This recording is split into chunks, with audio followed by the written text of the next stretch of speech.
Englishmen rarely cry except under the pressure of the acutest grief, whereas in some parts of the continent the men shed tears much more readily and freely. Sexual selection acts in a less rigorous manner than natural selection. The latter produces its effects by the life or death at all ages of the more or less successful individuals. We stop looking for monsters under our beds when we realize they are inside us. Such simple instincts as bees making a beehive could be sufficient to overthrow my whole theory. I am fully convinced that species are not immutable, but that those belonging to what are called the same genera are lineal descendants of some other and generally extinct species in the same manner as the acknowledged varieties of any one species are the descendants of that species. Furthermore, I am convinced that natural selection has been the most important, but not the exclusive, means of modification. I have stated that in the 13 species of ground finches, a nearly perfect gradation may be traced, from a beak extraordinarily thick, to one so fine that it may be compared to that of a warbler. Man could no longer be regarded as the lord of creation, a being apart from the rest of nature. He was merely the representative of one among many families of the order primates in the class Mammalia. I am dying by inches from not having anybody to talk to about insects. But with regard to the material world, we can at least go so far as this: we can perceive that events are brought about not by insulated interpositions of divine power exerted in each particular case, but by the establishment of general laws. The limit of man's knowledge in any subject possesses a high interest which is perhaps increased by its close neighborhood to the realms of imagination. Our descent, then, is the origin of our evil passions. The devil under form of baboon is our grandfather. The great variability of all the external differences between the races of man likewise indicates that they cannot be of much importance, for if important, they would long ago have been either fixed and preserved, or eliminated. I do not believe, as we shall presently see, that all our dogs have descended from any one wild species, but in the case of some other domestic races, there is presumptive, or even strong, evidence in favor of this view. Ignorance more frequently begets confidence than does knowledge.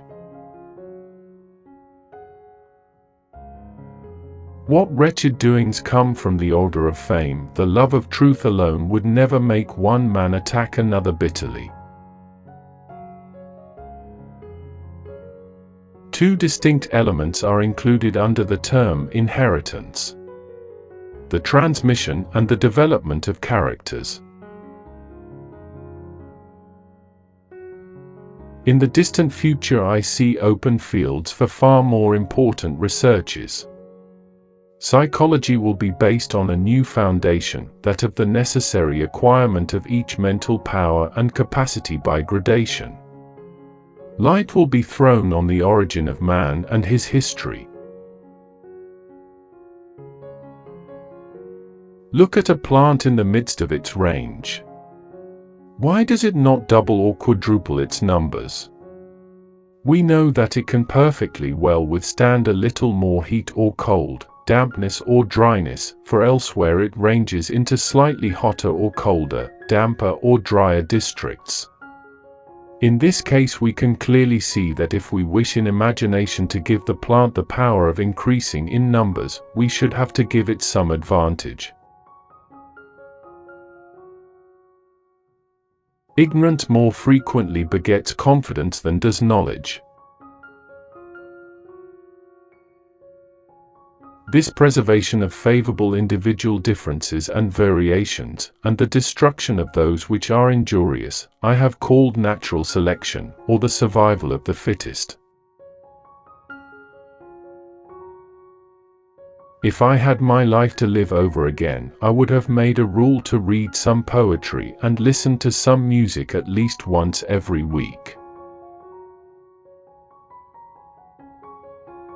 A man who dares to waste 1 hour of time has not discovered the value of life. Ignorance more frequently begets confidence than does knowledge. It is those who know little, not those who know much, who so positively assert that this or that problem will never be solved by science. Thus from the war of nature, from famine and death, the most exalted object which we are capable of conceiving, namely the production of the higher animals, directly follows. There is grandeur in this view of life, with its several powers, having been originally breathed into a few forms or into one, and that, whilst this planet has gone cycling on according to the fixed law of gravity, from so simple a beginning endless forms most beautiful and most wonderful have been, and are being, evolve. If the misery of the poor be caused not by the laws of nature, but by our institutions, great is our sin. The love for all living creatures is the most noble attribute of man. We stopped looking for monsters under our bed when we realized that they were inside us. I am not apt to follow blindly the lead of other men. The mystery of the beginning of all things is insoluble by us, and I for one must be content to remain an agnostic. An American monkey, after getting drunk on brandy, would never touch it again, and thus is much wiser than most men. Intelligence is based on how efficient a species became at doing the things they need to survive. Blushing is the most peculiar and most human of all expressions. In the long history of humankind, those who learn to collaborate and improvise most effectively have prevailed. Besides love and sympathy, animals exhibit other qualities connected with the social instincts which in us would be called moral. We must, however, acknowledge, as it seems to me, that man with all his noble qualities still bears in his bodily frame the indelible stamp of his lowly origin. As man advances in civilization and small tribes are united into larger communities, the simplest reason would tell each individual that he ought to extend his social instincts and sympathies to all members of the same nation, though personally unknown to him. This point being once reached, there is only an artificial barrier to prevent his sympathies extending to the men of all nations and races. Nothing is easier than to admit in words the truth of the universal struggle for life, or more difficult, at least I have found it so, than constantly to bear this conclusion in mind. We can allow satellites, planets, suns, universe, nay whole systems of universe, to be governed by laws, but the smallest insect we wish to be created at once by special act. Man selects only for his own good, nature only for that of the being which she tends. The following proposition seems to me in a high degree probable, namely, that any animal whatever, endowed with well-marked social instincts, the parental and filial affections being here included, would inevitably acquire a moral sense or conscience as soon as its intellectual powers had become as well, or nearly as well developed, as in man. For firstly, the social instincts lead an animal to take pleasure in the society of its fellows, to feel a certain amount of sympathy with them, and to perform various services for them. If it could be demonstrated that any complex organ existed, which could not possibly have been formed by numerous, successive, slight modifications, my theory would absolutely break down. But I can find no such case. Great is the power of steady misrepresentation. I see no good reasons why the views given in this volume should shock the religious views of anyone. There is grandeur in this view of life, with its several powers, having been originally breathed by the Creator into a few forms or into one, and that, whilst this planet has gone cycling on according to the fixed law of gravity, from so simple a beginning endless forms most beautiful and most wonderful have been and are being evolved. Natural selection almost inevitably causes much extinction of the less improved forms of life and induces what I have called divergence of character. One day, on tearing off some old bark, I saw two rare beetles and seized one in each hand. Then I saw a third and new kind, which I could not bear to lose, so I popped the one which I held in my right hand into my mouth. Alas!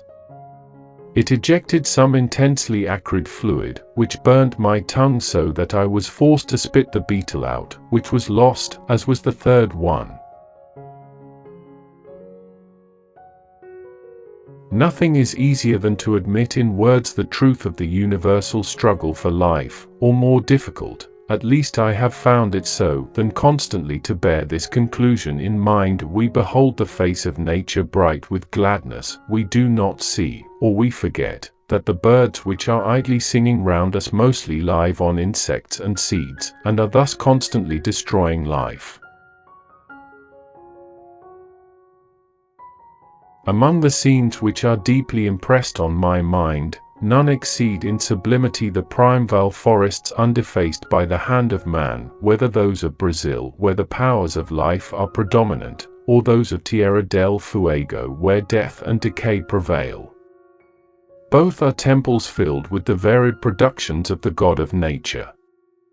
No one can stand in these solitudes unmoved, and not feel that there is more in man than the mere breath of his body. But just in proportion as this process of extermination has acted on an enormous scale, so must the number of intermediate varieties, which have formerly existed, be truly enormous. Why then is not every geological formation and every stratum full of such intermediate links? Geology assuredly does not reveal any such finely graduated organic chain, and this, perhaps, is the most obvious and serious objection which can be urged against the theory. The explanation lies, as I believe, in the extreme imperfection of the geological record. As natural selection acts by competition, it adapts the inhabitants of each country only in relation to the degree of perfection of their associates, so that we need feel no surprise at the inhabitants of any one country, although on the ordinary view supposed to have been specially created and adapted for that country, being beaten and supplanted by the naturalized productions from another land. False facts are highly injurious to the progress of science, for they often endure long, but false views, if supported by some evidence, do little harm, for every one takes a salutary pleasure in proving their falseness. A fair result can be obtained only by fully stating and balancing the facts and arguments on both sides of each question. To conclude, therefore, let no man out of a weak conceit of sobriety, or an ill-applied moderation, think or maintain that a man can search too far or be too well studied in the book of God's word, or in the book of God's works, divinity or philosophy, but rather let men endeavor an endless progress or proficiency in both.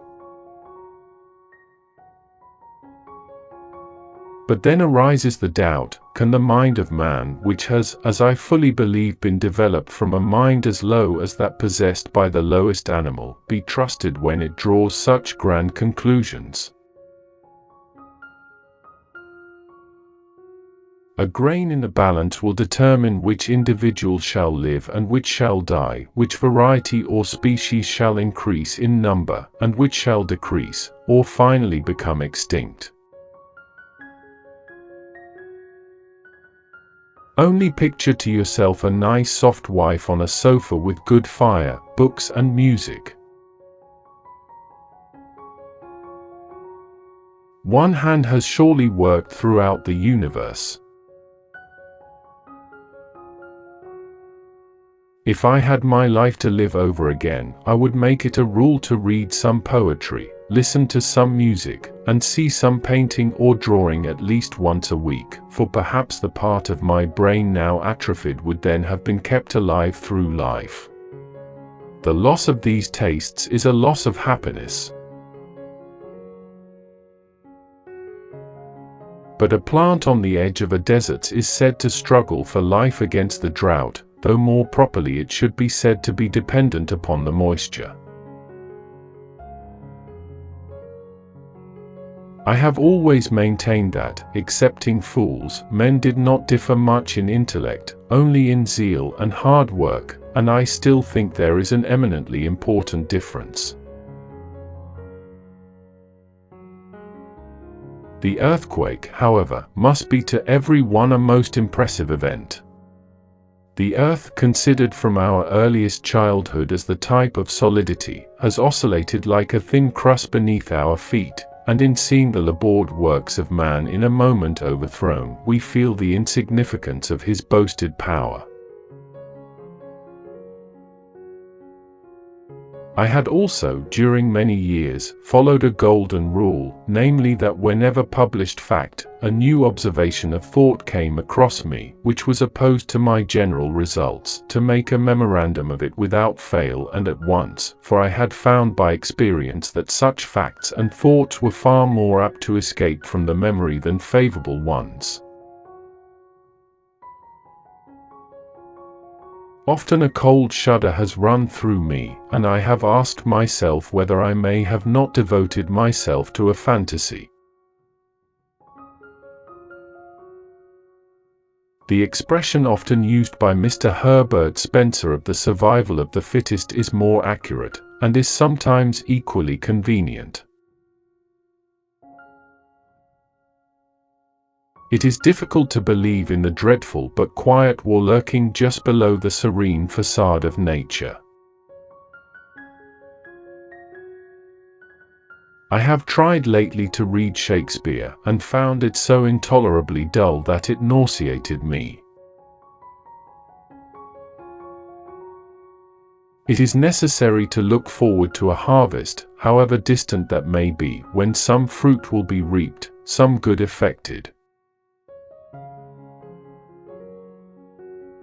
Whilst man, however well behaved, at best is but a monkey shaved. Man in his arrogance thinks himself a great work, worthy of the interposition of a deity. More humble, and I believe truer, to consider him created from animals. Freedom of thought is best promoted by the gradual illumination of men's minds which follows from the advance of science. There is no fundamental difference between man and animals in their ability to feel pleasure and pain, happiness and misery.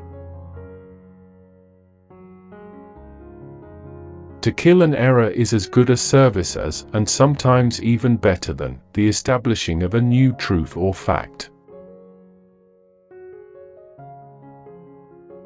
It is always advisable to perceive clearly our ignorance. I am not the least afraid to die. We are not here concerned with hopes or fears, only with truth as far as our reason permits us to discover it. But then with me the horrid doubt always arises whether the convictions of man's mind, which has been developed from the mind of the lower animals, are of any value or at all trustworthy. Would anyone trust in the convictions of a monkey's mind, if there are any convictions in such a mind? To suppose that the eye, with all its inimitable contrivances for adjusting the focus to different distances, for admitting different amounts of light, and for the correction of spherical and chromatic aberration, could have been formed by natural selection, seems, I confess, absurd in the highest degree. The difficulty of believing that a perfect and complex eye could be formed by natural selection, though insuperable by our imagination, should not be considered subversive of the theory. False facts are highly injurious to the progress of science, for they often endure long, but false views, if supported by some evidence, do little harm, for everyone takes a salutary pleasure in proving their falseness, and when this is done, one path towards error is closed and the road to truth is often at the same time opened. For my own part, one would as soon be descended from that heroic little monkey, who braved his dreaded enemy in order to save the life of his keeper, or from that old baboon, who, descending from the mountains, carried away in triumph his young comrade from a crowd of astonished dogs, as from a savage who delights to torture his enemies, offers up bloody sacrifices, practices infanticide without remorse, treats his wives like slaves, knows no decency, and is haunted by the grossest superstitions.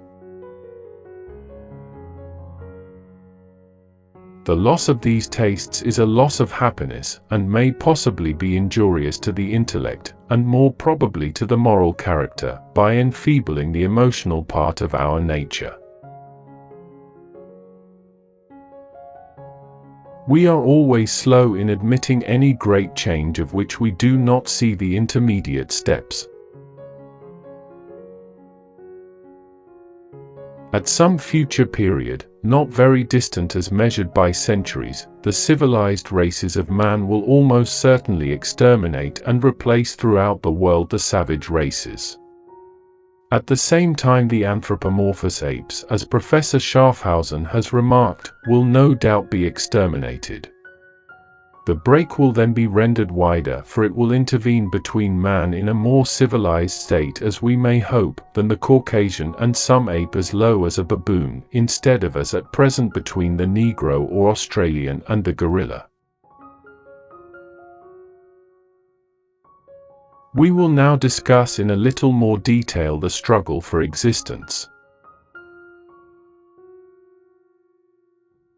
The very essence of instinct is that it's followed independently of reason.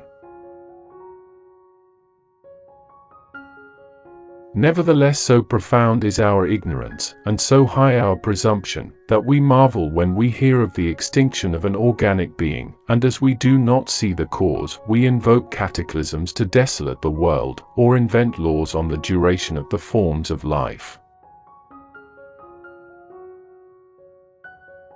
Origin of man now proved. Metaphysics must flourish. He who understands baboon would do more towards metaphysics than Locke. I think it inevitably follows that as new species in the course of time are formed through natural selection, others will become rarer and finally extinct. The forms which stand in closest competition with those undergoing modification and improvement will naturally suffer most. Wherever the European had trod, death seemed to pursue the Aboriginal. In conclusion, it appears that nothing can be more improving to a young naturalist than a journey in distant countries. We cannot fathom the marvelous complexity of an organic being, but on the hypothesis here advanced, this complexity is much increased. Each living creature must be looked at as a microcosm, a little universe, formed of a host of self-propagating organisms inconceivably minute and as numerous as the stars in heaven. But natural selection, as we shall hereafter see, is a power incessantly ready for action, and is immeasurably superior to man's feeble efforts, as the works of nature are to those of art. I could show fight on natural selection having done and doing more for the progress of civilization than you seem inclined to admit. Remember what risk the nations of Europe ran, not so many centuries ago, of being overwhelmed by the Turks, and how ridiculous such an idea now is. The more civilized so-called Caucasian races have beaten the Turkish hollow in the struggle for existence. Looking to the world at no very distant date, what an endless number of the lower races will have been eliminated by the higher civilized races throughout the world.